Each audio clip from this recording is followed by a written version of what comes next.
वक्फ कानून की उल्टी गिनती शुरू हो चुकी है। पीआईएल कोर्ट में पेंडिंग है, लेकिन अब यह मामला संसद में भी पहुंच गया है। राज्यसभा के सांसद आदरणीय हरनाथ यादव जी ने इसके लिए एक प्राइवेट मेंबर बिल पेश किया है।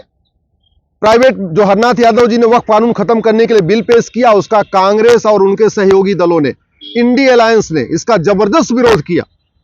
बाद में वोटिंग हुई और वोटिंग के आधार पे उनका जो बिल था वो वहां पे पास हो गया है। अभी कानून खत्म नहीं हुआ है, बल्कि अभी यह केवल अलाउ हुआ है कि हां, उनके बिल पे चर्चा होगी। अब जो ये बिल राज्यसभा का है, जो वोटिंग के आधार पे, बहुमत के आधार पे पास हुआ है, यह जाएगा राष्ट्रपति जी के पास। राष्ट्रपति जी उसको अप्रूव करेंगी, फिर वो वापस आएगा वाइस प्रेसिडेंट के पास और फिर राज्यसभा में चर्चा होगी। जब राज्यसभा से पास हो जाएगा, फिर लोकसभा में जाएगा। और इस बीच अगर सरकार ने कोई बिल पेश कर दिया और सरकार ने कानून वापस ले लिया अपनी तरफ से बिल पेश करके, तो स्वाभाविक सी बात है, ये कानून अपने आप खत्म हो जाएगा। अब तक पूरे देश में 120 पीआईएल फाइल हो चुकी है और यह बात केंद्र सरकार ने अभी कोर्ट में एक एफिडेविट फाइल करके हमें बताया। हमारी पीआईएल पे केंद्र सरकार के कानून मंत्रालय, गृह मंत्रालय को नोटिस जारी हुआ है। उसी के जवाब में केंद्र सरकार ने बताया है कि यह मामला केवल दिल्ली में नहीं है, बल्कि देश की सभी हाई कोर्ट में वक्फ कानून के खिलाफ पीआईएल आ चुकी हैं और अब तक टोटल 120 पीआईएल आ चुकी हैं पूरे देश में। इसलिए हमने यह भी रिक्वेस्ट किया है केंद्र सरकार से कि आप सारी याचिकाओं को एक साथ क्लब करके एक साथ सुप्रीम कोर्ट लेके आ जाइए। यह संविधान अधिकार भी देता है, यह संविधान में प्रोविजन भी है आर्टिकल 139 में कि अगर एक ही विषय पे देश की अलग अलग हाई कोर्ट में मैटर पेंडिंग हो तो केंद्र सरकार एक एप्लीकेशन मूव करके सुप्रीम कोर्ट से यह कह सकता है कि देश की सभी हाई कोर्ट की पीआईएल को आप सुप्रीम कोर्ट में ले लीजिए और एक साथ सुनवाई कर लीजिए। या सुप्रीम कोर्ट से केंद्र सरकार यह भी कह सकती है कि देश की अलग अलग हाई कोर्ट में बहस करने की बजाय, क्योंकि हर जगह केंद्र सरकार को अपना वकील भेजना पड़ेगा, तो सेंट्रल गवर्नमेंट यह भी सुप्रीम कोर्ट से रिक्वेस्ट कर सकती है कि आप पूरी देश की याचिकाओं को दिल्ली हाई कोर्ट में ट्रांसफर कर दीजिए, क्योंकि solicitor general, attorney general Delhi में ही रहते हैं, तो उनके लिए दिल्ली हाई कोर्ट में जाके बहस करना आसान हो जाएगा। क्या करेंगे, यह सरकार का अपना अधिकार है, सरकार अपनी तय करे, उसकी सरकार की अपनी स्ट्रेटजी होती है। लेकिन हमने जो पीआईएल फाइल करके कहा है कि वक्फ एक्ट जैसा कानून पूरे दुनिया में नहीं है। यह वक्फ एक्ट सबसे पहली बार नेहरू जी ने 1954 में बनाया था। और बनाया किस लिए था?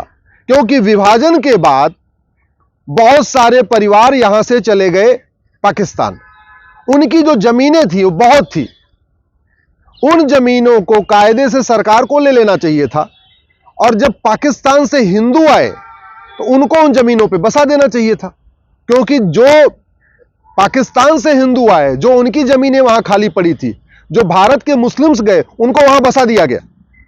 पाकिस्तान सरकार ने यही काम किया कि जो लोग हिंदू अपनी जमीन वहां से छोड़ के आए थे, वो जो उनकी जमीनें खाली पड़ी थी, उसको सबसे पहले क्या किया कि जो भारत के मुस्लिम्स गए थे उनको बसा दिया। इसके अलावा जो और भी जमीनें पड़ी थी उसको सरकार ने खुद ले लिया या आसपास के उस पर हॉस्पिटल बना दिया, कुछ और काम कर दिया।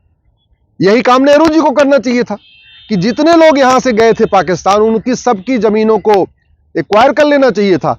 जो लोग पाकिस्तान से हिंदू आए थे उनको उस पर बसा देना चाहिए था और जो एक्स्ट्रा जमीन होती उस पर अपना हॉस्पिटल बना सकते थे, स्कूल बना सकते थे, कॉलेज बना सकते थे, यूनिवर्सिटी बना सकते थे, पुलिस लाइन बना सकते थे और भी जो गवर्नमेंट डिपार्टमेंट बना सकते।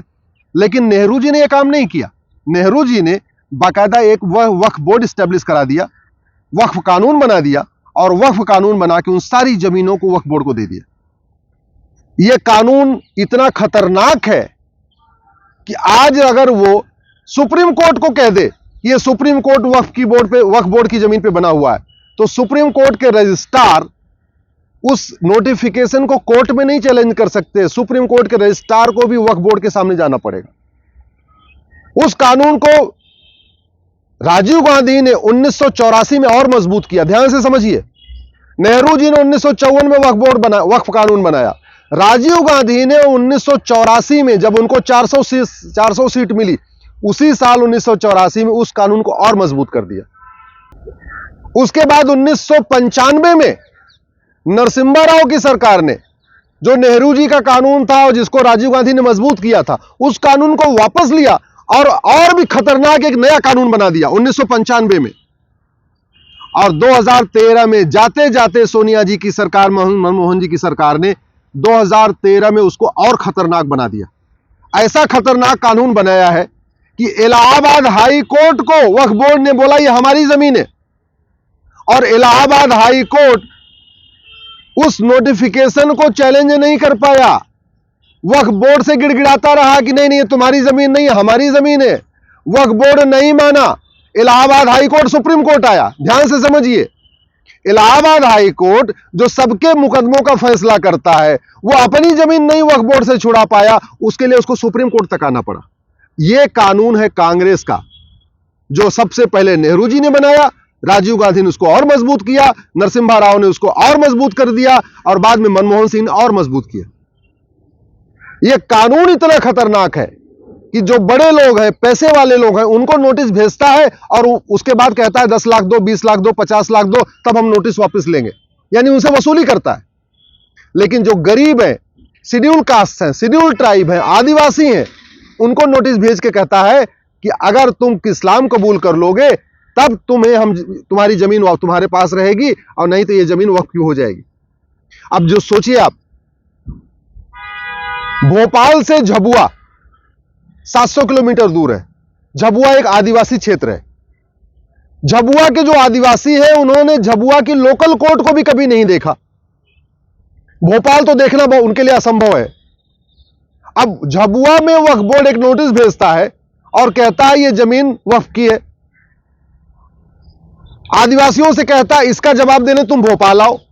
अरे, जिन आदिवासियों ने झबुआ की लोकल कोर्ट नहीं देखी, वो भोपाल 700 किलोमीटर दूर कैसे आएंगे। और फिर कंडीशन क्या रखता है, अगर अपनी जमीन छुड़ानी है तो कन्वर्ट हो जाओ। मेरठ और मुजफ्फरनगर लखनऊ से 600 किलोमीटर दूर है। मेरठ और मुजफ्फरनगर की जमीन पे वक्फ बोर्ड कब्जा करता है, उसके लिए मेरठ मुजफ्फरनगर वालों को लखनऊ जाना पड़ता है, क्योंकि लोकल कोर्ट में उस नोटिस को चैलेंज ही नहीं कर सकते।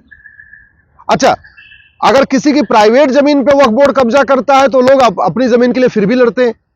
लेकिन जो गोचर की जमीन है, जो पार्क है, जो ऊसर जमीन है, जो बंजर जमीन है, जो खेल का मैदान है, उसको जब वो वक्फ बोर्ड कब्जा कर लेता है, उसके खिलाफ तो कोई नहीं लड़ता।